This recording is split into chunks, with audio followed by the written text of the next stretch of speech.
После поражения в Сталинградской битве капитулировали армии 24 немецких генералов, в том числе фельдмаршала Паулюса.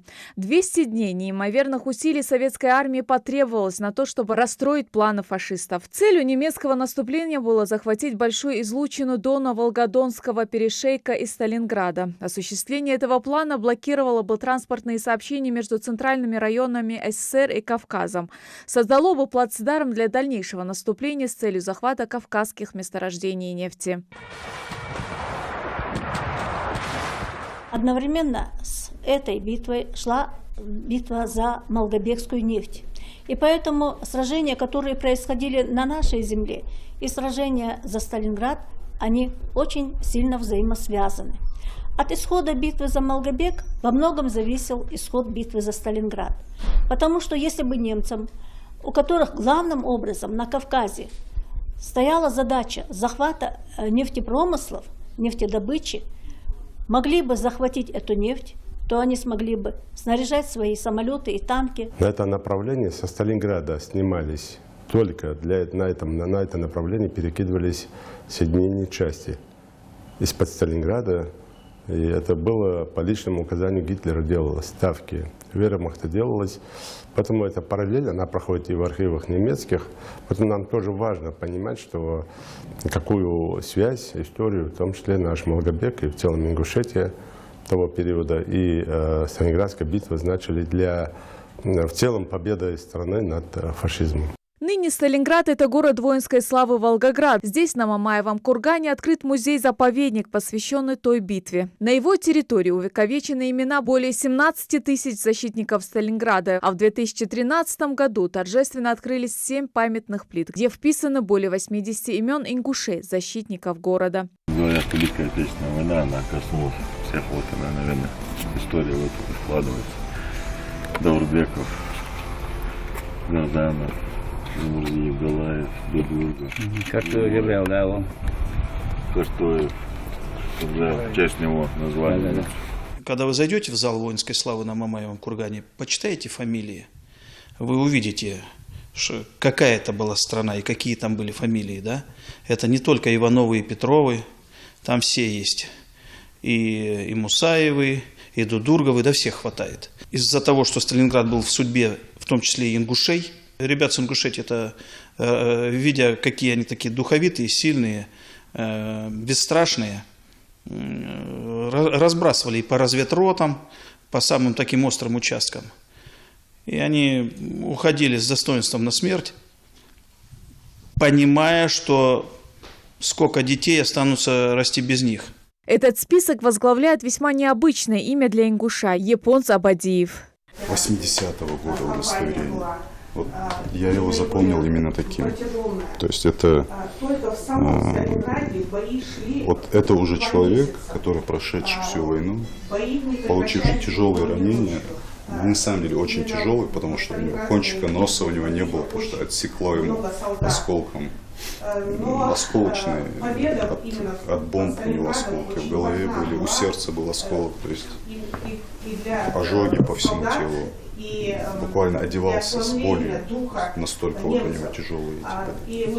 В марте 42-го Епонс Абадиев становится командиром вновь сформированного 255-го отдельного чечено-ингушского кавалерийского полка. А с июля 42-го участвует в боях по отражению наступления в направлении Кавказа, Сталинграда и в тяжелых боях между речи Дона и Волги. Командует 278-м полком Кабардино-Балкарской кавалерийской дивизии. Самый тяжелый бой произошел в станице Константиновской, рассказывал ветеран своим внукам. На поле боя остались лежать больше половины дивизии. И сам он чудом выжил. Возникла ситуация, когда командование дивизии ударом, авианалетом было практически уничтожено.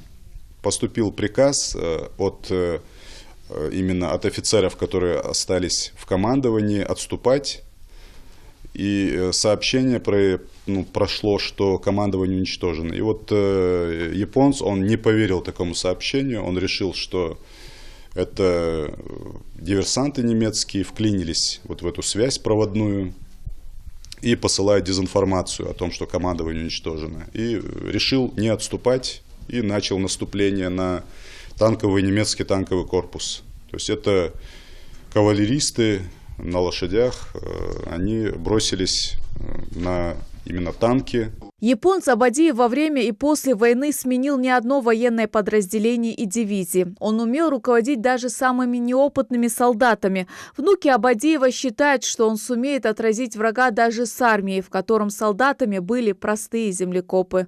В семье такой очень строгий, очень дисциплинированный, все вокруг у него всегда по плану, всегда по его распоряжению, только там в доме что-то происходило.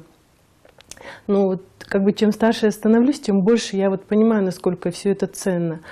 Потому что, мне кажется, вот именно человек, который, он же командовал полком, человек, от которого зависят жизни и судьбы людей на фронте, да, именно так же было, обязательно должен как бы четко владеть ситуацией, мысли у него должны быть упорядоченные. На сегодняшний день известно более 200 имен ингушей-защитников Сталинграда. Все материалы о них хранятся в Краеведческом музее имени Тугана Мальсагова.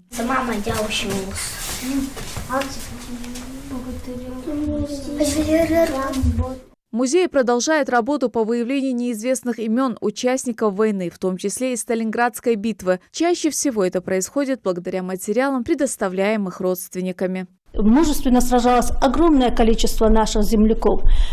Среди них были очень именитые люди и малоизвестные люди. Суланбек Омаханович, участник Великой Отечественной войны, сражавшийся за Сталинград. Он прошел все эти битвы, был ранен. После этого он прошел эту Сталинградскую битву, был там ранен, но остался жив, вернулся на фронт. И уже при освобождении Смоленска, к сожалению, он погиб.